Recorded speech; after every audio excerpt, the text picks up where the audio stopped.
Bună ziua, dragi prieteni! Sunt Olga și vă spun bine ați venit la Secretele Grădinarului. Roșiile ocupă un loc special nu doar în grădinile, dar și în inimile noastre. Și pe bună dreptate, pentru că roșia este una dintre cele mai populare legume din lume. Roșiile sunt cultivate în mai mult de 170 de țări din lume. O recoltă frumoasă de roșii poate fi obținută nu doar de agronomi, dar și de grădinari începători. Dar pentru mulți grădinari acest lucru poate fi posibil doar dacă roșiile vor fi plantate prin răsad. Și astăzi vom vorbi despre 3 greșeli principale pe care le pot face grădinarii atunci când își produc răsaduri de roșii. Între timp puteți să vă abonați la canalul meu, apăsați pe clopoțel și alegeți toate notificările ca să fiți notificați de fiecare dată când apare un episod nou și nu uitați să apăsați pe like dacă acest video vă este util și interesant, iar noi începem. Anul trecut, în luna martie, am fost contactată de o doamnă, să-i spunem doamna Maria. Și doamna Maria mi-a spus că roșiile ei, răsadurile ei de roșii, sunt deja foarte mari, foarte dezvoltate, foarte înalte, aveau vreo 50 de centimetri și deja au înflorit. Dar având în vedere că era luna martie, ea nu le putea transplanta în grădină. În acea perioadă, eu abia mi-am semănat roșiile pentru răsaduri și m-am mirat foarte mult că răsadurile doamnei Maria deja erau atât de mari și au înflorit. Și sigur că prima întrebare pe care am avut-o a fost: când le-ați semănat? Și ea mi-a răspuns că le-a semănat în luna ianuarie. Iată, aceasta este prima greșeală pe care o fac mulți grădinari.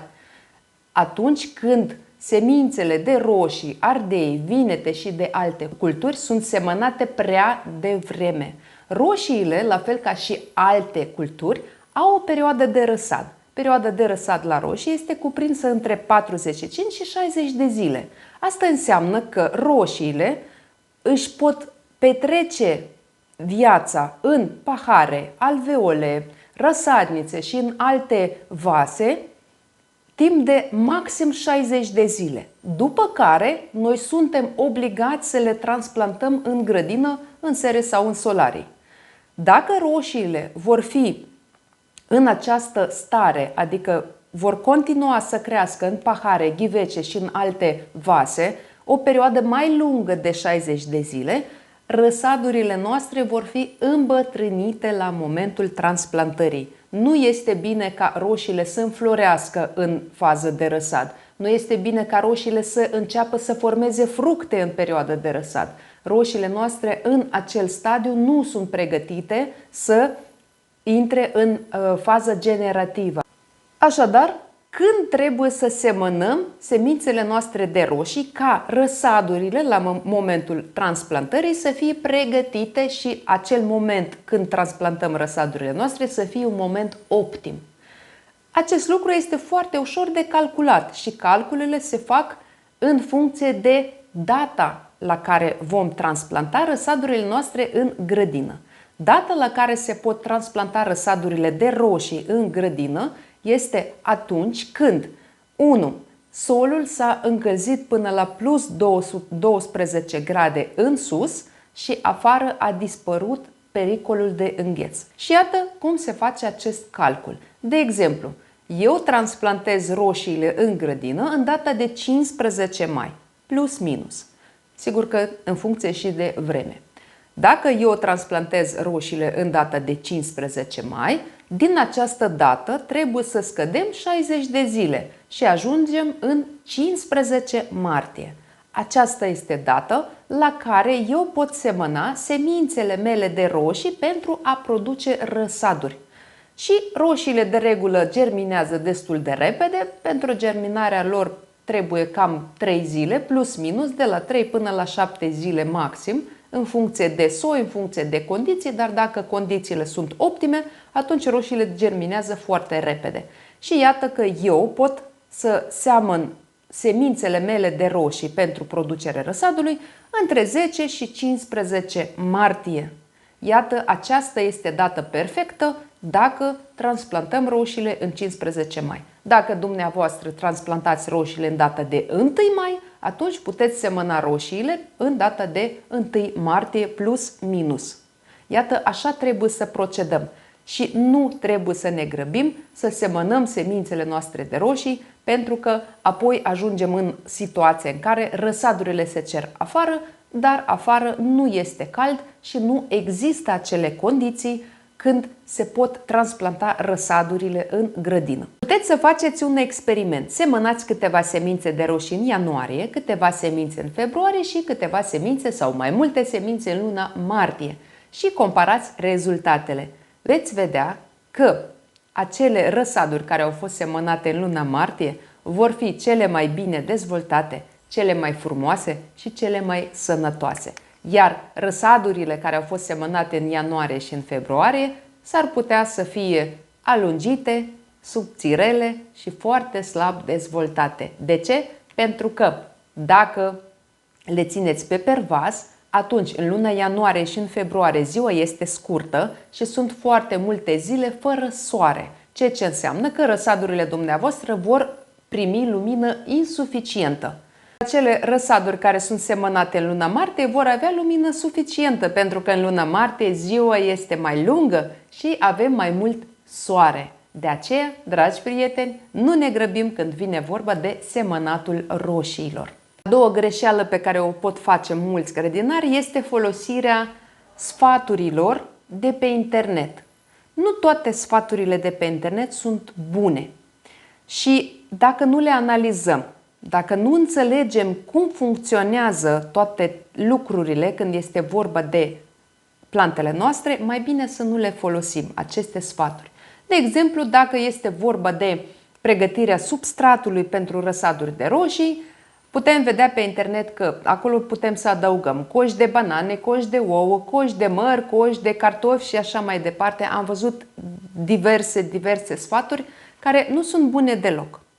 Nu putem adăuga toate resturile vegetale sau de origine animală, dacă vorbim de ouă, în substratul nostru pentru răsaduri. Aceste resturi pot fi folosite pe compost sau pentru mulcirea straturilor noastre sau pentru prepararea fertilizanților pentru plantele noastre mature, dar nu le folosim pentru pregătirea substratului. Substratul poate fi cumpărat gata făcut, da?